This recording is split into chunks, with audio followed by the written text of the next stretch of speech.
The other night, Alex Jones was featured on an HBO special. They're really taking a jab at the Alex Jones store, and there's more than a few reasons to do that. The problem, the concern, the threat posed here is the media, whether it be left-wing media, right-wing media, predominantly left-wing media, but they've used Alex Jones to demonize 9/11 truthers during the Bush administration. But ultimately, Alex Jones is there to demonize the independent media, and that's basically what I see through these constant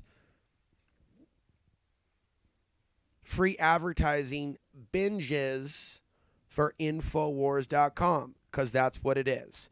When Barack Obama, when Hillary Clinton, when CNN, when HBO, when anybody, when the WE, right, drops the name Alex Jones, discusses him, or Infowars.com, they fuel his machine.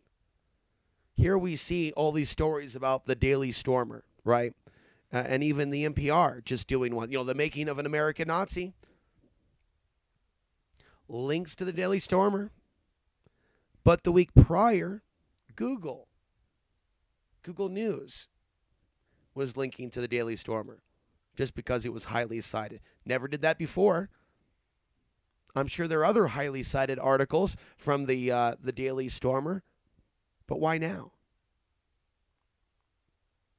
So, what we're really dealing with is very complex, a lot of different topics. It's a very dangerous machine at this time.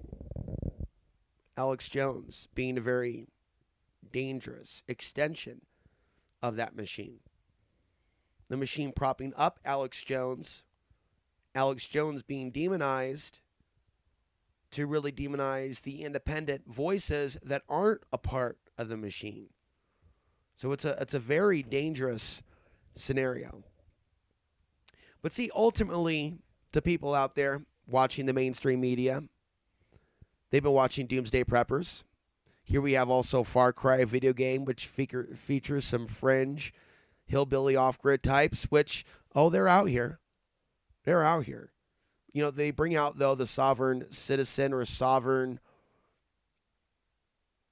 activist of types, others, extremist types, demonize the idea of being independent or independent media or off the grid or an independent thinker.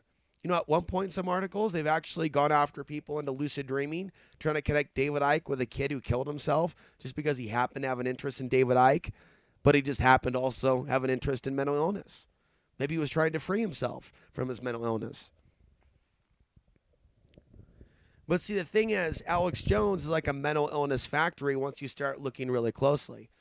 And see, the media can show that, and they are making light of it. There was this one particular bit where Alex Jones is talking about stepping on the snakes. Now, I will say the rhetoric is a lot more aggressive. And it's a very frightening situation because the talking points of Alex Jones are mirrored in some cases by the Russian trolls. And on 4chan, which Google linked to last week, where they were putting on all this fake info about ISIS being behind the Las Vegas shooting, when you look at the many comments posted by the bots, by the trolls over at 4chan, Muslims behind this, ISIS admits responsibility, exterminate all Muslims, things of that nature. Of course, YouTube will demonetize me paraphrasing what they said while promoting actual extremist content that is actually promoting an exterminate them ideology. And I do believe that Russia and the U.S. have a 2100 pact to exterminate a certain part of the world. It's a blood sacrifice. But today's human being is too unconscious for the most part to see it. So, Alex Jones is a very dangerous man.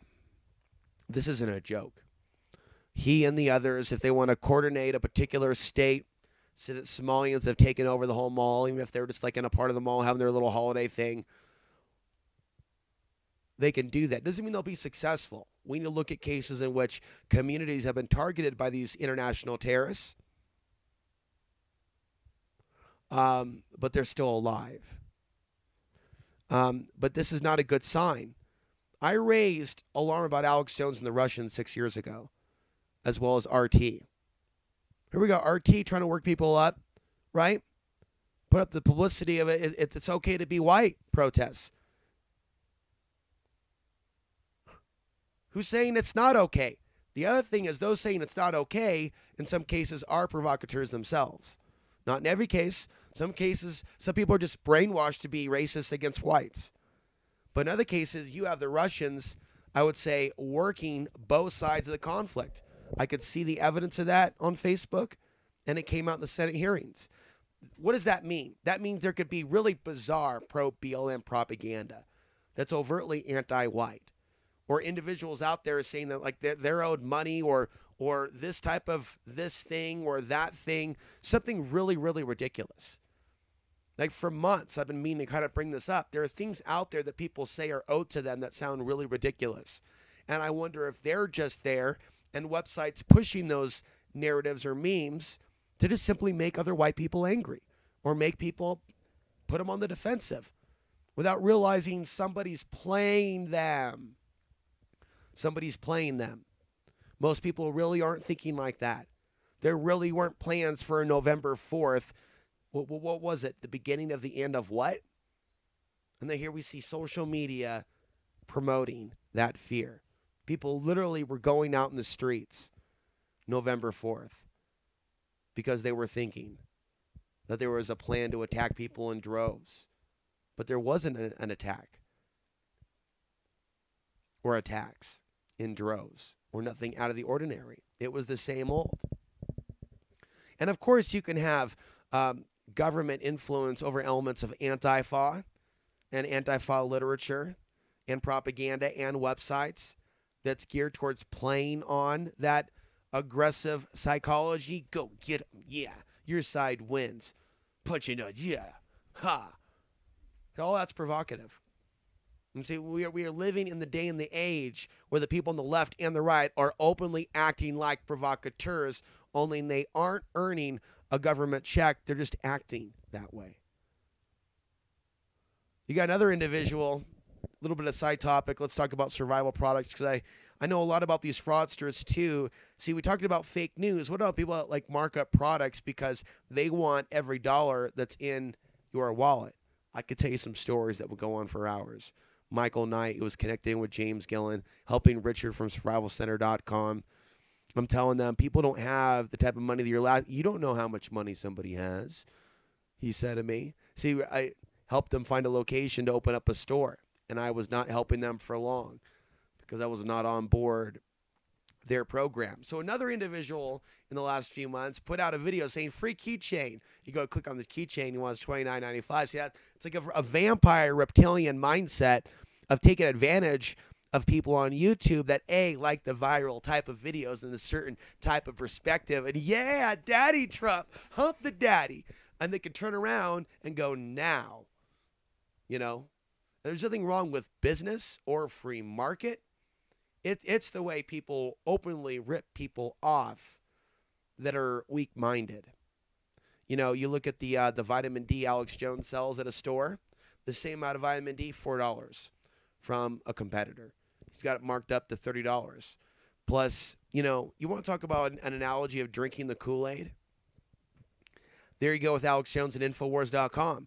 They actually come out with information about trace elements of lead in some of the products when this was a rumor a few years ago and really even considered a joke. You know, they have Jonestown and, you know, drinking the Kool-Aid, and now it becomes literal. You see, but let's bring this home. Why is Alex Jones doing that out in the open? You know, doing his Alex Jones with his shirt off, day one. It's the same one. Now he's just got a tan 45 days later, openly coming out as a fake. That's why he looks, even when he makes that face and goes, Minnesota's just totally been taken over by Somalians who just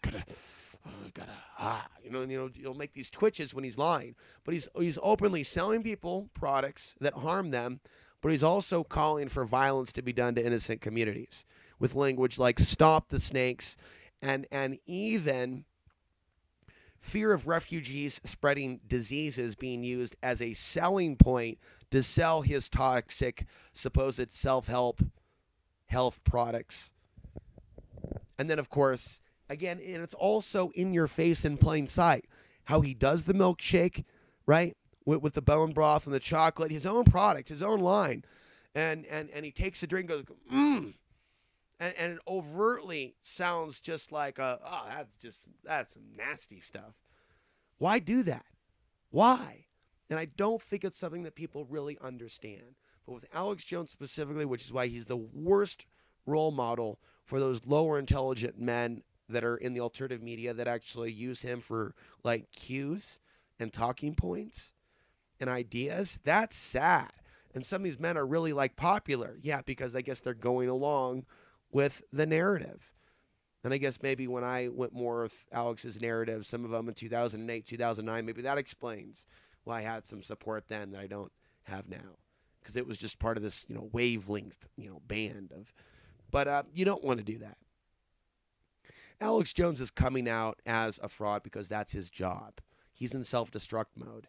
He is being given all of this help, wealth, and algorithm aiding to get to a certain top of the pyramid. From that vantage point, then destroy all the ideas. Desecrate 9/11 truth. Desecrate the idea of even health supplements if you can, although he can't in some cases, in the minds of some, right? Ooh, look at that person selling that. But it's really about what he's selling it at. But most of all, people shouldn't be supporting Alex Jones. They should be getting those things that are cheaper. But see, if you can convince someone to believe in fake news, and certain people are going to give you a disease, but certain people are a threat to you, not only, right, do you have an army at your fingertips, you also have people that are becoming psychologically dependent that he can take advantage of and sell them products at a marked up rate. In the end, they're drinking his Kool-Aid and whatever is really in those products, combined with, right, like a speedball, ingested while consuming the digital Infowars products. Who knows what kind of a subliminal or a slip is in that? But it's not really funny. It's not really funny. Because people should be prepared. People should know about 9/11.